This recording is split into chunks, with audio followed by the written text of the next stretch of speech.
Welcome to Kinwise AI Insights for Educators. What does it look like to bring AI into schools in a way that actually honors what teachers and students need? For Sandra Jin, the answer comes back to three things: agency, advocacy, and belonging. And those values show up in everything she does, from her own kitchen table to her work with school districts across the country. Sandra is the Senior Director of Innovation and AI Strategy at Leading Educators, where she leads national initiatives to integrate AI enabled practices into student centered systems. She's a former DC classroom teacher, a 2025 EdSafe Women in AI Fellow, and the architect behind programs like the Raise Collaborative and the AI Schools Collaborative. Sandra, welcome to Kinwise. Sandra, I'm so excited to have you here today to talk with you about what you're learning and seeing in AI and education and even in the small business space.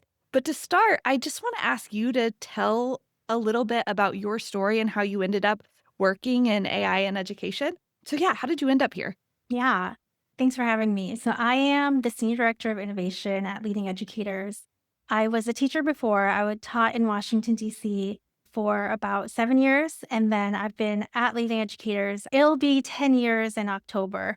I've had many different roles at Leading Educators and joined the innovation team about 3 years ago and really dived into the AI work almost right when I joined. I'm also a mom of three kids, all in elementary school. Actually, next year, my oldest will be in middle school. And I think the thing that brought me into this work originally is just that I really love being with people, with students, with adults, like learning with people and like designing spaces for people that make people feel good, like that people can co-own. That collective ownership piece is really important to me. And I think it came a lot of it from my daughter. So my daughter has a diagnosis of selective mutism. And so working with her therapists for multiple years taught me a lot about like building the muscle of like self-advocacy and agency and how hard it is to advocate for yourself and to advocate for other people and to create that space of belonging for yourself and for other people. And I translated a lot of that into how I think about students and what students need, what all people need and deserve, and then leveraging the tools we have at our disposal to create that kind of space. And I think AI is just another one of those tools that we have, in our toolkit towards that aim. You said two things that really stuck with me. So, one, you talked a lot about creating the space of belonging and self advocacy and thinking about how do you shape a space for people who learn. And there are some profound differences in how people view AI in education. Some people are really excited, some people are really scared or skeptical. And so, I'm wondering, as you have been working with different individuals with when it comes to AI, how have you I feel like that would be really powerful to be able to create these spaces of belonging where people feel safe. Have you seen that be true, that there's some, I don't know, relationship between feeling safe and your ability to learn something that's so new and dynamic and potentially scary for people? Yeah, I think so because I think people bring in there's so much emotional weight, I think, to AI. I think if you just think about it as a technical thing of there's this new initiative that's being thrown at me and that's the only lens that we use, it's very easy to be dismissive of people who are super pro or against it. But when you understand the nuances of what's underneath it and people's emotional reactions to it, there's so many more ways to connect to how people are responding to it. There is fear of the unknown. There is uncertainty about my expertise now as a teacher. I have this decades of expertise in this content area. And now I have this sense of who am I now as an educator? Potentially, my expertise is now invalidated, or the parts of the work that were most important to me, like lesson planning, is the nuances of lesson planning are so important to who I am as a teacher. And potentially that's being taken away. If you understand what is underneath that and the sense of belonging and identity that comes from that, and you really can dig into what people are bringing into the conversation, you have such more nuanced understanding of where people are coming into it and have a much more meaningful conversation. And in a way, find out how to leverage AI in a way that protects those things and enhances those things instead of just trying to replace it or do things more quickly. Yeah. And so I'm Mhm. wondering about examples. You talked about this teacher who feels like their identity is connected to how well they lesson plan. And now you have a tool that can do a lot of that for you or more quickly. How do you see people whose identity as an educator is connected to some aspect that now AI can augment or Mhm. at some points replace? How have you seen people navigate that and leverage the AI toolkit and move past that deep emotional fear response they might have? Yeah, I can give you an example. There was a teacher, this is from Holbrook USD. This is one of our Rays collaborative, one of our rural districts that we worked with in the fall. And this teacher was really passionate about protecting students' thinking, like holding the cognitive lift and making sure that students were not just going through the motions. And she was really concerned about AI doing all of the thinking for students. And so she had some hesitations about how AI was being implemented in cases that she had seen and come across. And so knowing that this is her priorities around holding the intellectual work and holding the cognitive lift, she was able to, through our collaborative experience, design instructional strategies that supported this focus area that was so critical for her. And so she taught middle school STEM, and Mhm. so she had this project that was around like pulleys, students like designing a pulley system. And so students had to generate their ideas and then they had to take their plan for their pulley system and then they had to present it to each other. They had to get feedback on it. And then they had to go in front of this Gemini created bot who would evaluate or be the judge of their plan. And then they had to justify their decisions and then get the evaluation or the judgment from the bot and then also evaluate the bot's response and make decisions about what they would revise to make their plan stronger, what they would choose not to revise, and why. They had to hold all the intellectual work of not just creating the plan, but defending, revising, and then justifying in order to be able to move forward. So not only was she able to protect the cognitive lift of students or the intellectual work, but she was able to increase it in the ways that she was using AI in the classroom. So instead of just saying everyone's going to use AI to create your lesson plans faster, she was like, okay, what is my priority? What do I want to be true about the learning experiences I'm creating? And then how do I use AI strategically as a lever to increase or to enable that to be even more true in my classroom?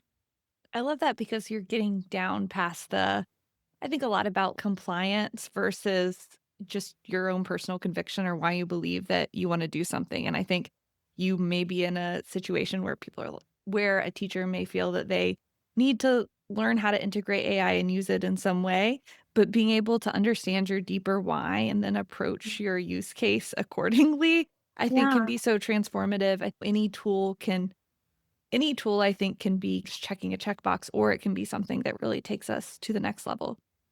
Yeah. So we have, at Leading Educators, we have this framework called the VAT. It's the Value of Technology on Teaching, the framework that helps teachers to make those decisions about technology. Does whatever tool or AI use that you're considering help you to do more, do better, or to do new?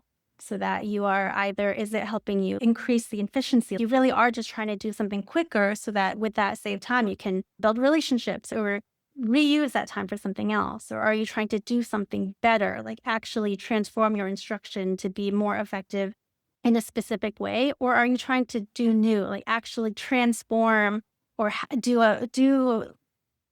take a wild leap or a brand new thing that hasn't been done before with your use of AI? If you're clear on what exactly you're trying to accomplish with the technology, then you're able to measure its effectiveness more clearly. And so having that kind of language for what you're trying to use their technology for helps you to just be more thoughtful in your approach of using it. Yeah, that's so catchy to use it more, better, or Yeah. new. I feel like that can Yeah. really stick with you, and that's helpful. It's a simple way to quickly evaluate, like, Yeah. why am I using this in the first place? So I like that. That's a Yeah. great insight. I'm curious. Okay, so we've talked a little bit about what it looks like for a teacher, and then but we also have principals who are leading schools and huge groups of teachers, and they're also trying to navigate new technology coming in. And so I'm curious about where you see principals potentially getting lost when it comes to leading AI initiatives and where you see what is the most important things to focus on when you're leading teachers to use technology effectively. I think it's really challenging because it's moving so quickly that there is work that principals are doing to be streamlined, to be safe, to protect students' data and to be very intentional in their rollout. And at the same time, teachers are being marketed at around the clock on social media everywhere. Try this new app. And so there's also the grassroots exploration of AI platforms that are it's just proliferating everywhere. So it's really hard to be able to manage across what everyone is doing. The excitement of all these flashy things, it's really hard to figure out what is the most strategic path forward. There's also a lot of pressure to show what you're doing, whether it's to a board or to the community. There's a lot of conflicting pulls on a school leader. And so I think with all of this curiosity and all of this imagination of all the things that AI can do, there also needs to be a really clear balance of something that's a little bit less flashy and exciting, but what are the conditions you need to build to sustain and to scale any of it? What has come up in a lot of our programming and a lot of our accelerators is things like data infrastructure. It's not very exciting, but AI has become a mirror or has shined a light on a lot of the challenges that we put a Band-Aid on. A lot of times data will live in Salesforce, but also a Google spreadsheet and also in 4 other platforms and also a sticky note on the back of a laptop where you just like holding little notes that you just keep going back to and you just remember. And so when things are living in all these different places and you're trying to get AI to organize everything, you're realizing, oh, all of our data is so disorganized and we have to find a way to organize all of this. So for schools to recognize we need to have all the conditions in place technically for this to be able to actually function in a way that can scale is really critical around organizational readiness, both technically and also strategically, right? Because you can take a tool and it can be like totally transformative in one school, and also it can do nothing, or it can actually be harmful in another school, the same exact tool. And the difference is not the tool itself. It's again, it's the conditions, like how it's rolled out, how much time the rollout gets, the purpose it serves, the alignment to your instructional vision. Is it just tacked on or is it clearly aligned to your portrait of a graduate or what you want to be true for your students or your instructional priorities, your goals, your student outcomes, training and ongoing support? Yeah, go ahead. Yeah. Have you seen for schools or districts that have been really successful on this data piece, which in some ways is the foundation for an effective AI rollout? How have you seen people effectively consolidate data when it does live on sticky notes and Google spreadsheets and in Power School or Salesforce or wherever else? Yeah. So, what I have seen is starting small, not trying to do everything all at once. And if you are building AI systems or rolling out new AI initiatives and it is incorporating lots of data, starting with places where you already have strong data infrastructure, not trying to rebuild or reconfigure just for the sake of AI, but starting where things are already really smooth and already really well organized, and then adding the AI infrastructure piece on top of it as a place to start small, figure out what works, and then build from there. I think in general, these smaller cycles of testing, piloting, and then building are so much more effective than trying to transform everything all at once. Do you have a story of a school or a district that was able to consolidate, start small, choose something, and then see success in that area they started in? I have in terms of instructional strategies, in terms of system transformation, it's something that we're looking forward to. So I'll share a story of what we've learned and then how we're transitioning or how we're hoping to transition next into some system scaling. So our Awesome. Raised Collaborative has been this first round happened in the fall, and it was with 7 rural school districts in Arizona and Texas. And we work with them in these small cycles to design and test AI enabled instructional strategies grounded in their instructional vision. So, what do they want to be true for their students? What are their instructional priorities? What are some of the biggest challenges for them to achieve those? And what are some AI shaped solutions that can help address some of those challenges? And then they tested and piloted those. We had this hunch that rural districts would be a great place to test these. And that hunch was confirmed because they are so small and also nimble and resourceful and innovative. We were able to see some really powerful shifts that were able to happen, even in the very short, I think it was 7 or 8 weeks long cycles.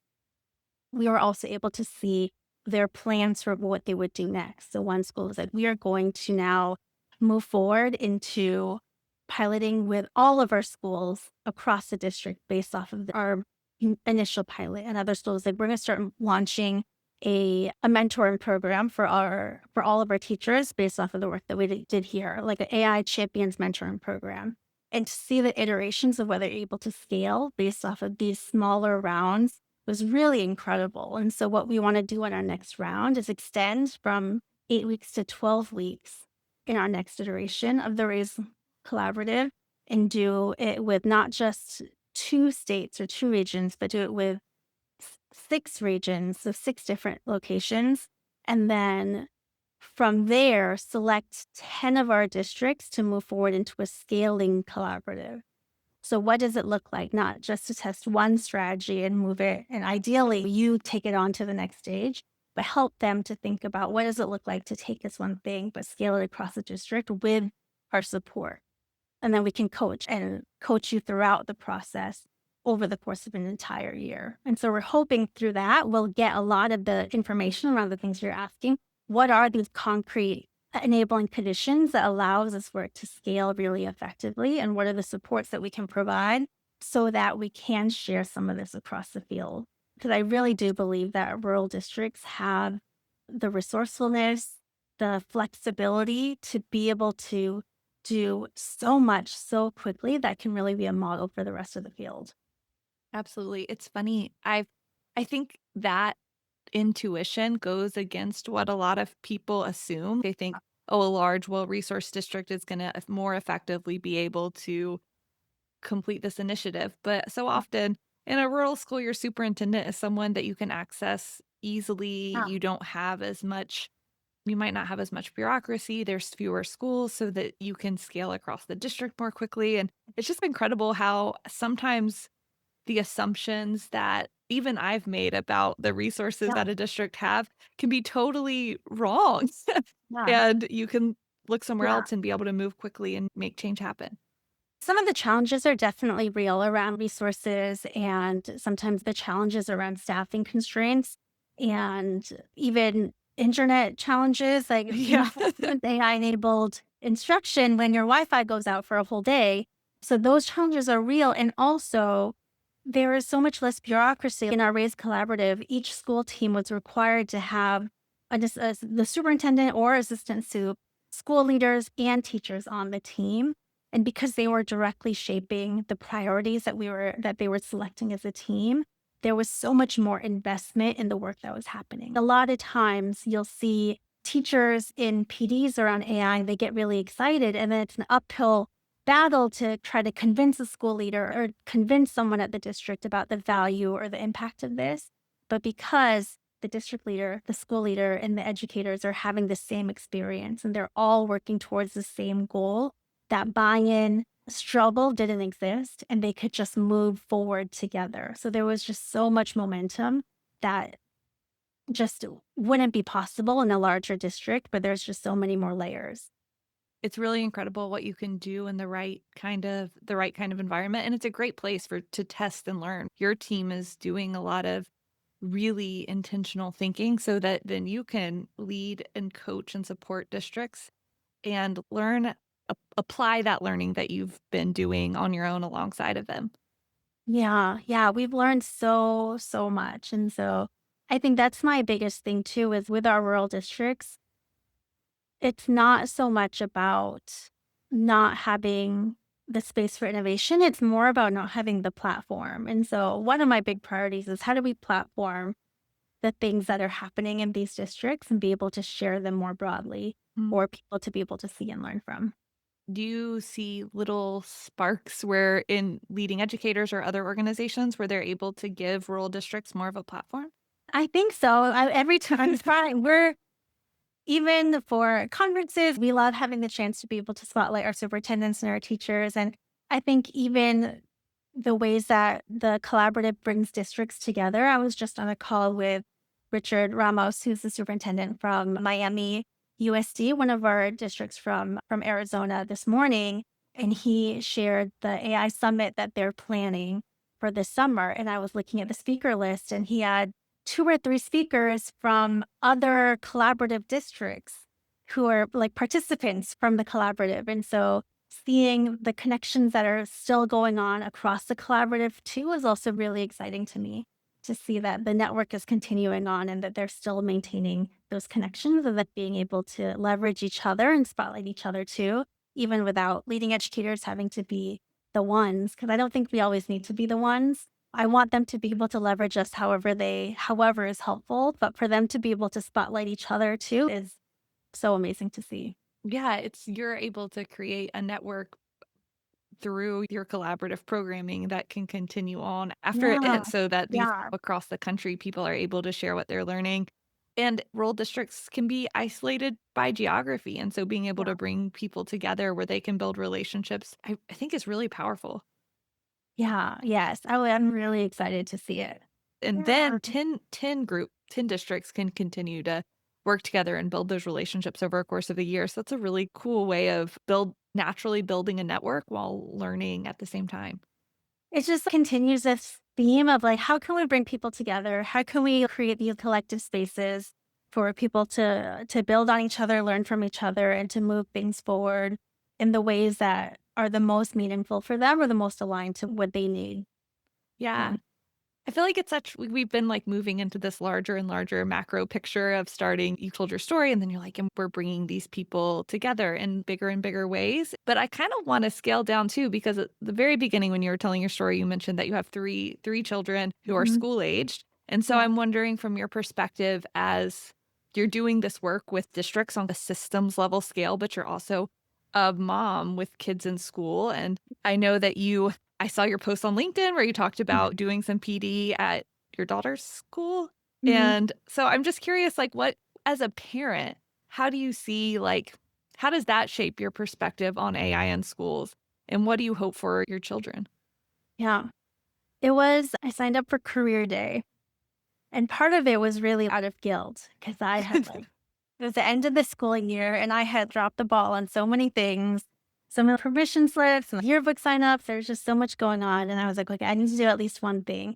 And so I signed up to do career day at the elementary school. And I also really wanted to use that as a platform because I was seeing how my kids and their friends were using ChatGPT and they were like just texting my son's friends were texting pictures of themselves that they were generating on ChatGPT, just dunking or just doing silly things, but uploading pictures of themselves. And so I just had all these thoughts about how at school, obviously in elementary school, they're not using AI, but they are clearly using it at home.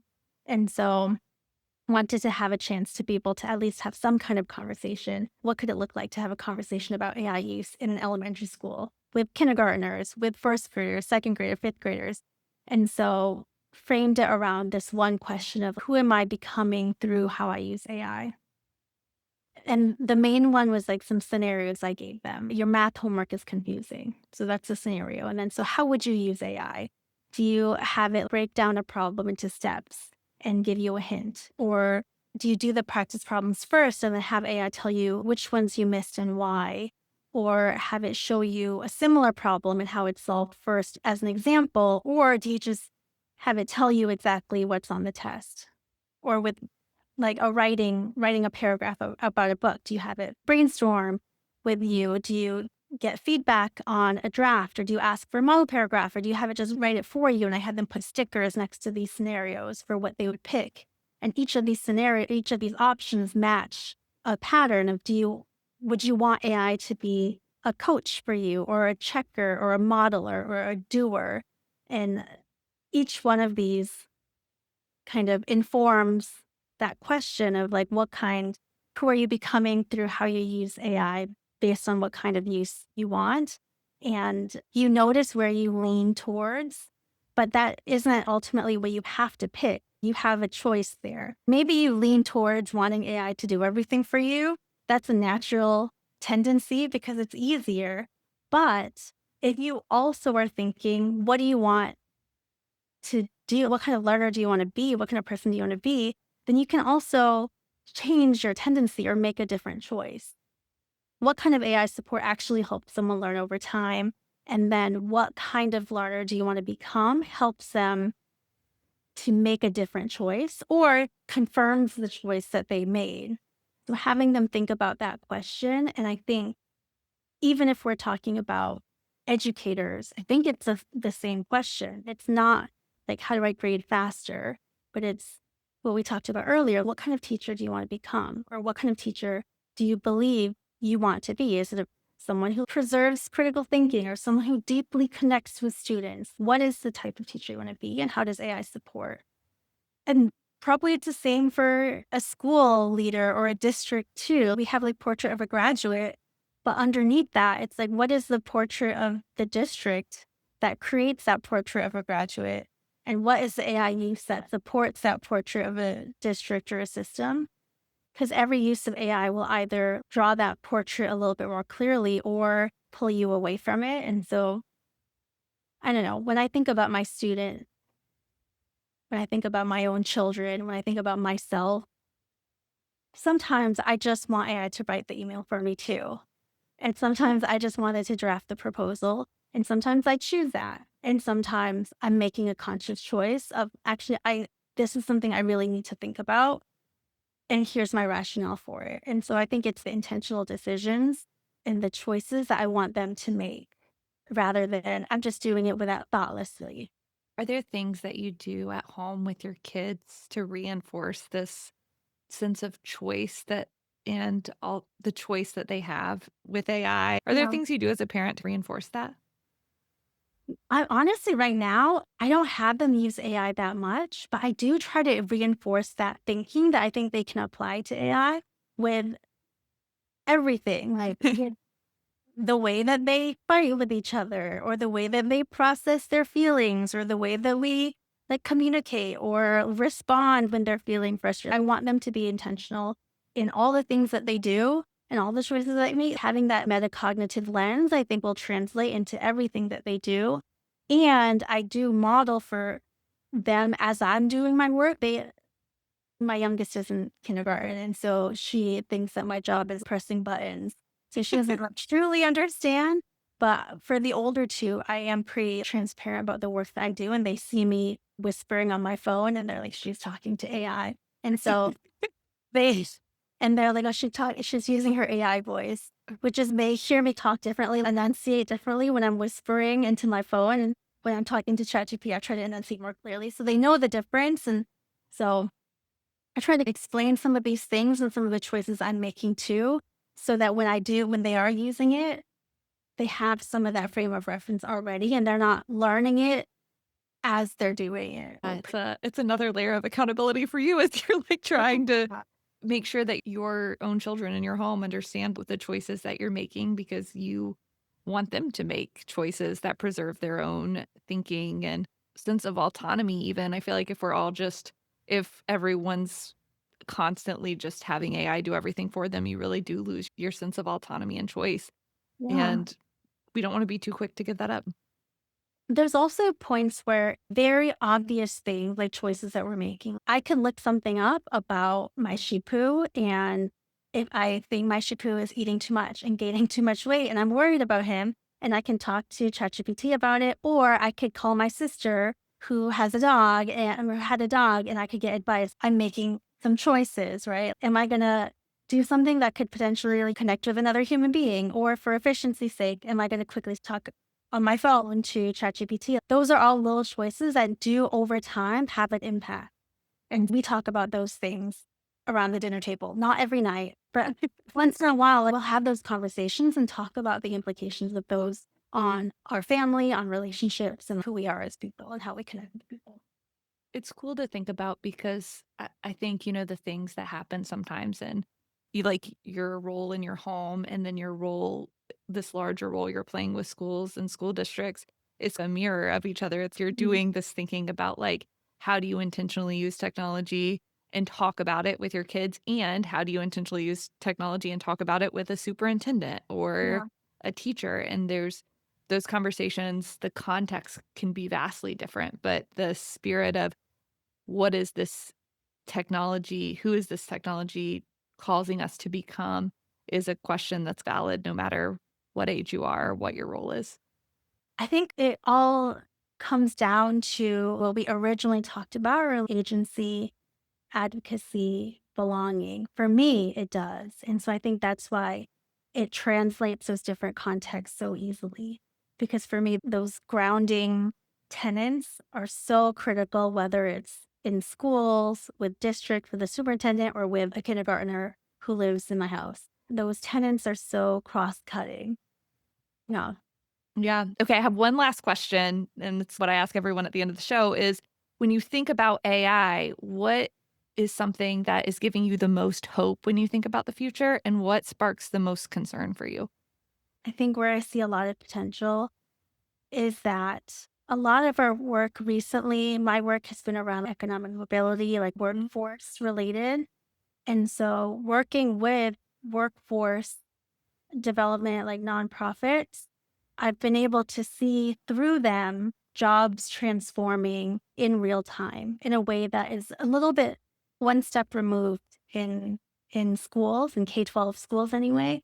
And so seeing that happening so clearly and that sense of urgency in workforce spaces like entry, mid-level, senior positions across so many sectors, it's not just the change itself, like a job description changing, but also the pace and the frequency of that change, like ongoing rapid change that is feels like the ground is moving beneath our feet.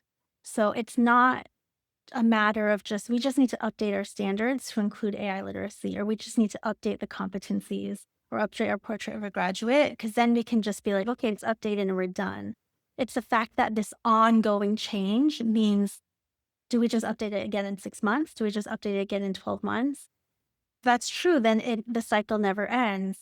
So for me, the potential here is is there an opportunity then to rethink the whole paradigm of schooling so that 5, 10 years out, 6 months out, we're not scrambling to re-update everything every time the ground shifts. Can we figure out how to be nimble enough to flex with the changes so that we're not just patching again?